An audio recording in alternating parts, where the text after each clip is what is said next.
Pompeii. Not yet a ghost town under the ashes of Vesuvius, but a rich center of Roman luxury.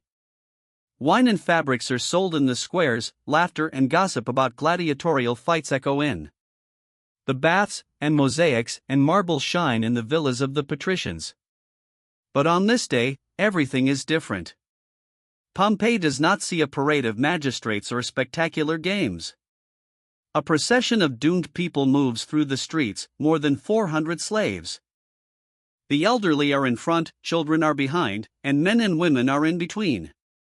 Some hold each other's hands, others walk silently, staring at the ground.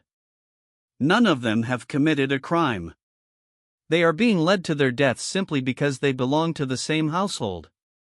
The city falls silent. Someone shouts, "That's right.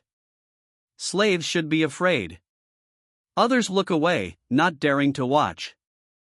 Chroniclers wrote that there were those among the crowd who wept, but the voice of the majority demanded punishment. The year is 61 AD.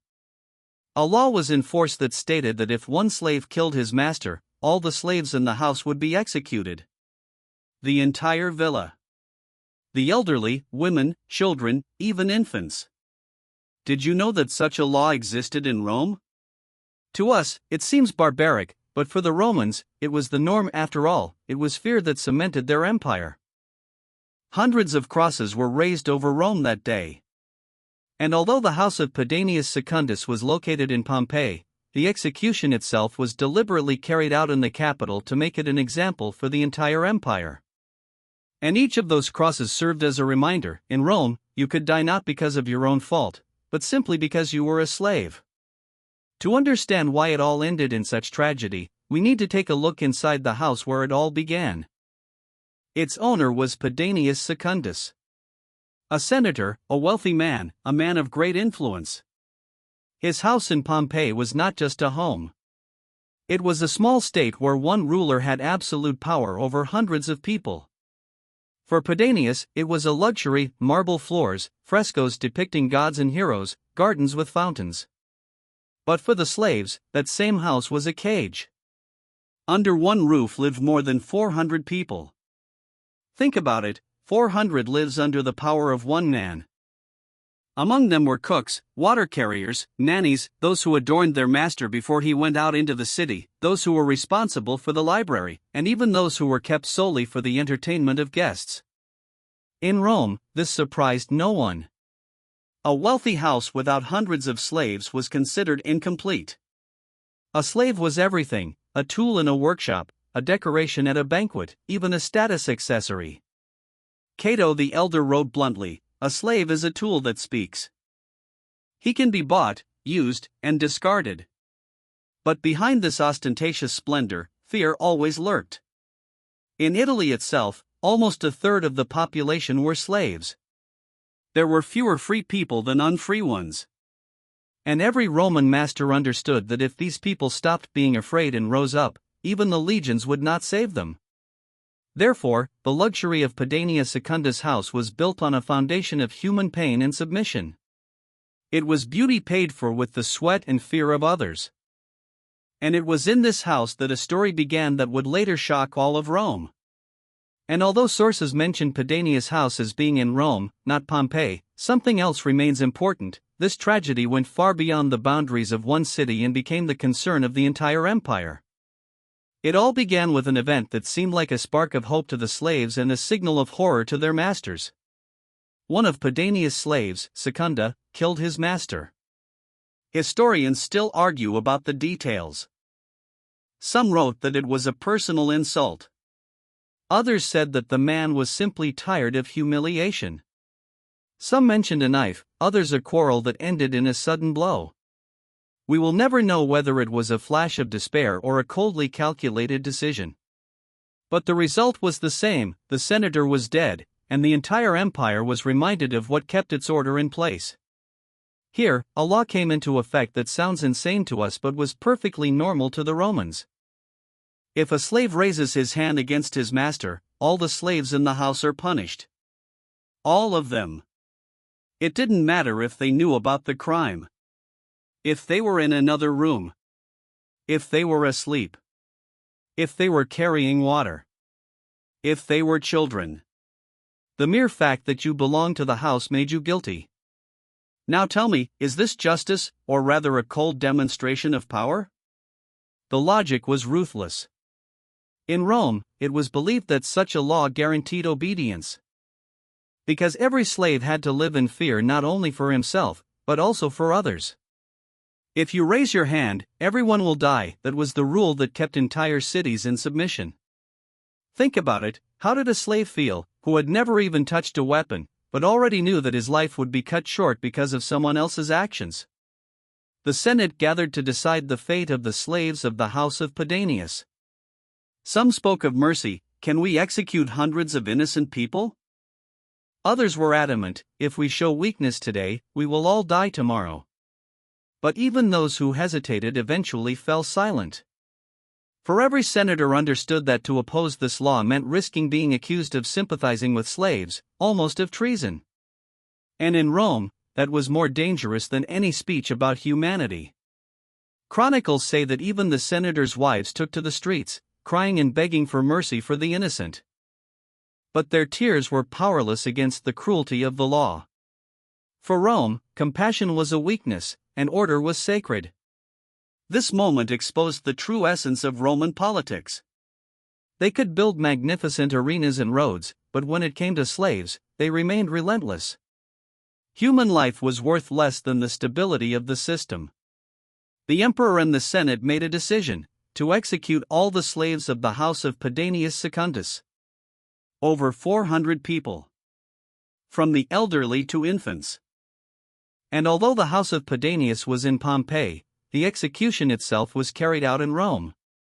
This was done deliberately to make it a lesson for the entire capital of the empire. So what do you call this? Law, justice, or show terrorism? The historian Tacitus wrote that the city was buzzing with controversy.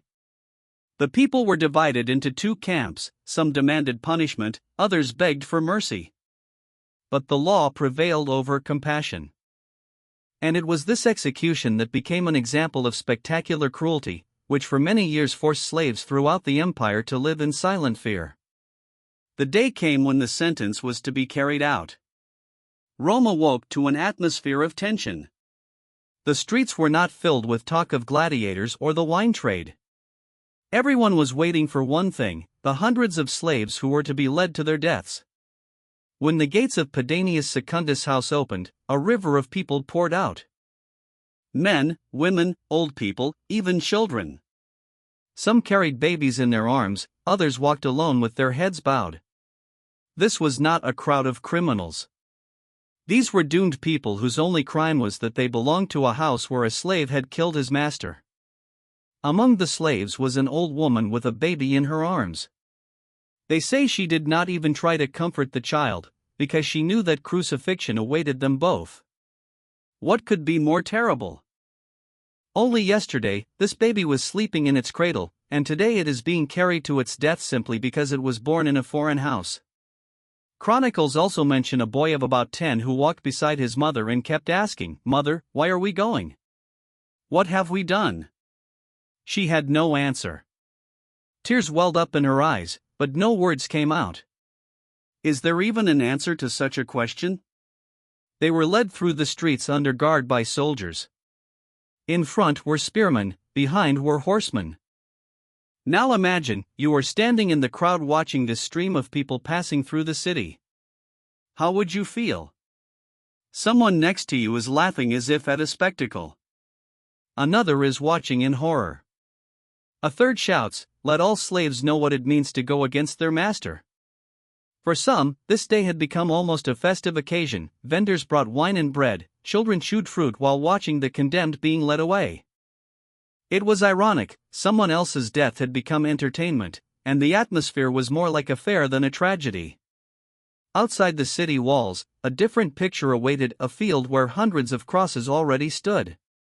There were so many that they looked like a forest of wood and rope. The sun was just rising, but the heat was already scorching the ground. And it was here that hundreds of lives were to be cut short. Did you know that in Rome, the execution of slaves was deliberately made public? It was not just punishment. It was a lesson. You could be a cook, a nanny, or a musician, but if one of the slaves killed your master, you would die too. Can this be called law, or is it rather terror legalized by the state? Among the condemned was a slave musician. He played the flute at Pedanius banquets, entertaining the guests, who laughed and applauded him. And now the same people were coming to watch him being lifted onto the cross. His hands, which knew music, were to be nailed to the wood. What a terrible irony it is when talent becomes absolutely nothing in the face of the law. The cries merged into a single roar. Some prayed. Some called for help. Some walked silently, as if they had already resigned themselves to their fate. They say there were even those who looked at the crosses with defiance, because death seemed less terrifying than a life of slavery. The crowd that had gathered to watch was also divided. For some, it was a tragedy, for others, justice, and for some, spectacular entertainment.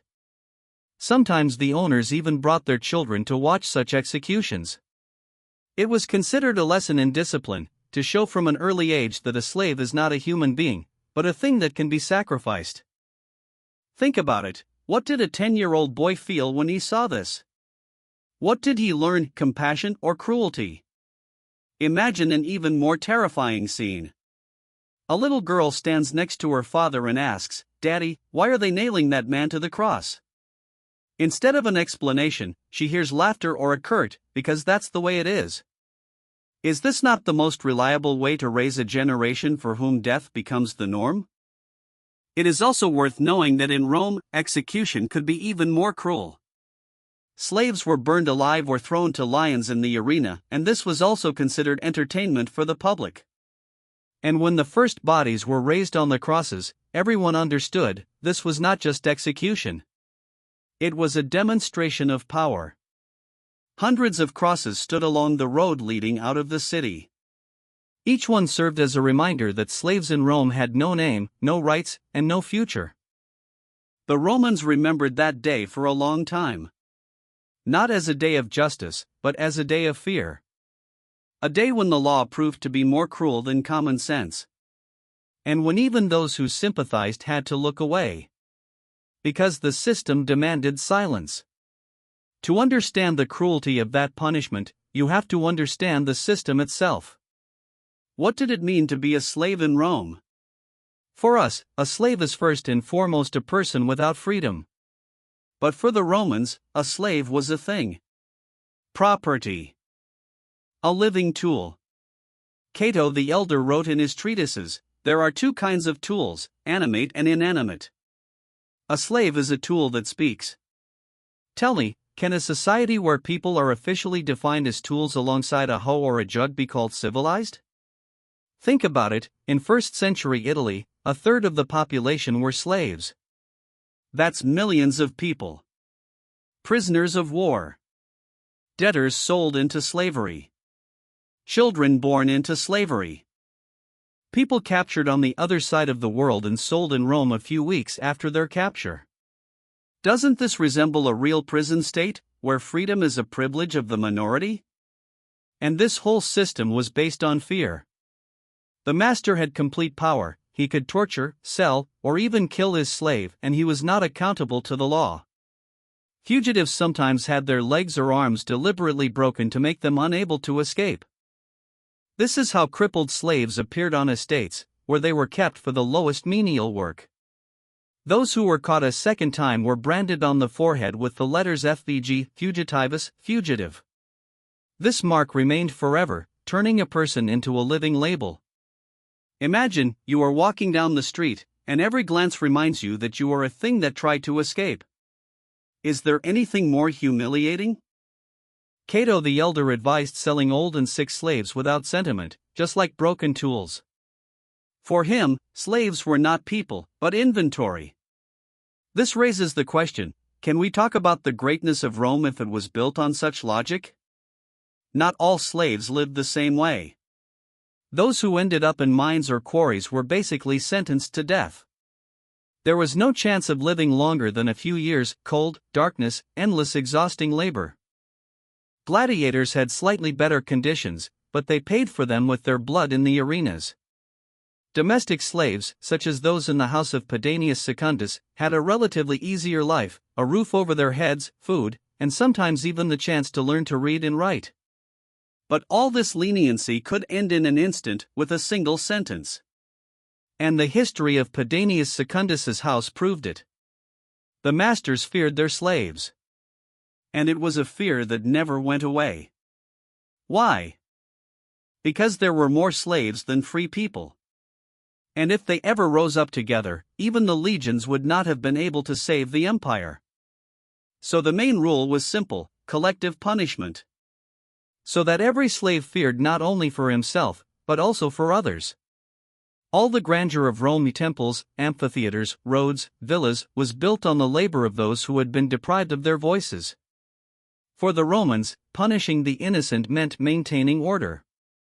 To us, this sounds absurd. For them, it was a matter of survival for the authorities. But let's be honest.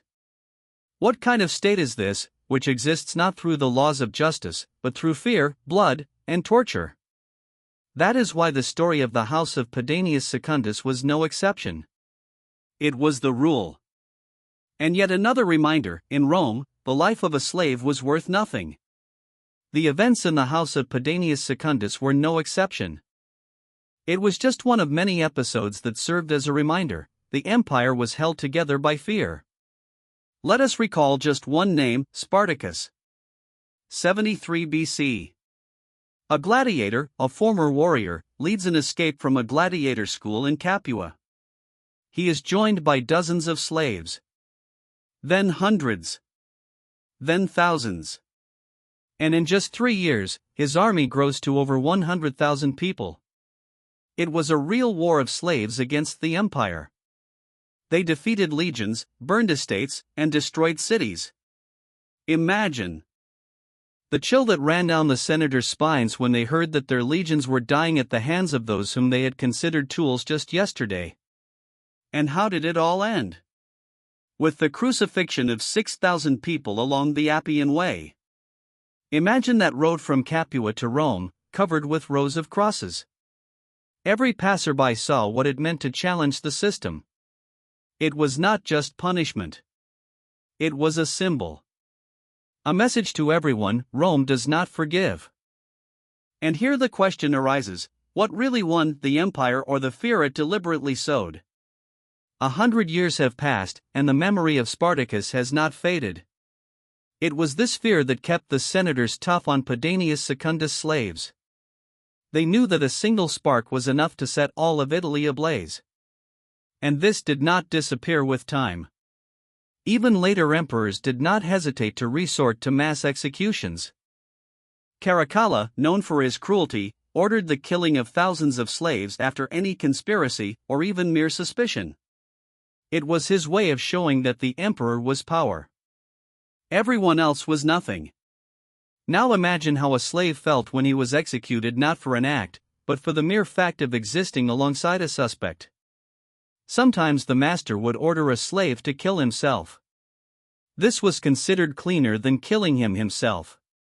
The slave had to obey even in death. Is this not the highest form of devaluation of human life? Roman logic was simple and terrifying: if slaves fear more than they hate, the empire is safe. But can a state be built solely on fear? And how long will it last if that fear turns into despair and hatred?